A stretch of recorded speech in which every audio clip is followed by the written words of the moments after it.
You don't want to hear this. We look outward for answers, but these 4 ancient stories point us in one direction, inwards. A young man, walking with a monk, saw a beautiful woman bathing.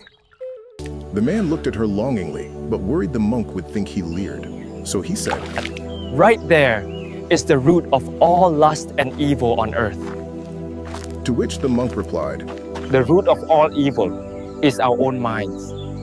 The woman you saw, she was just having a bath. The problem wasn't the woman who bathed or the eyes that saw her.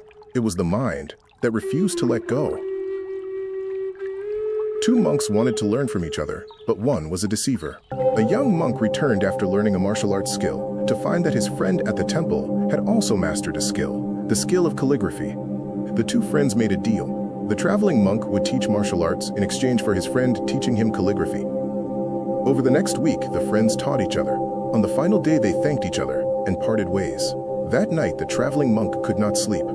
The reason may surprise you. His teacher found him studying calligraphy scrolls and smiled. He said, "You are trying to see if he taught you everything because you didn't teach him everything you knew." A thief always believes he is surrounded by thieves. Only the honest get to sleep soundly. Your resentment is your responsibility, he said. He thought he was just a regular boy, but his words had an unimaginable power.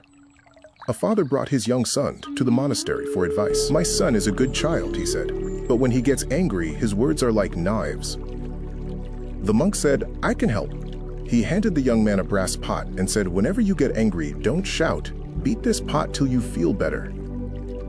The next day, he brought the pot back to the monk. It was dented. The monk handed it back to the young man and said, "Now use the same stick to bring the pot back to the original shape."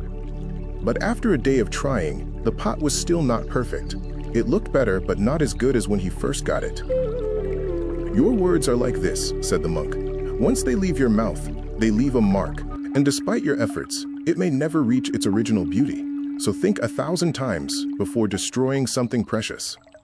The monk watched over everyone, but he was told that he was wrong. He had spent his days taking care of all the monks in the monastery and found that he had mastered nothing, while others mastered everything. His teacher gave him some water and asked him to pour it on a plant. The student did as he was told. "Now take the water back," said the teacher. "I can't," said the student. "The earth and the plant have absorbed it." The teacher nodded.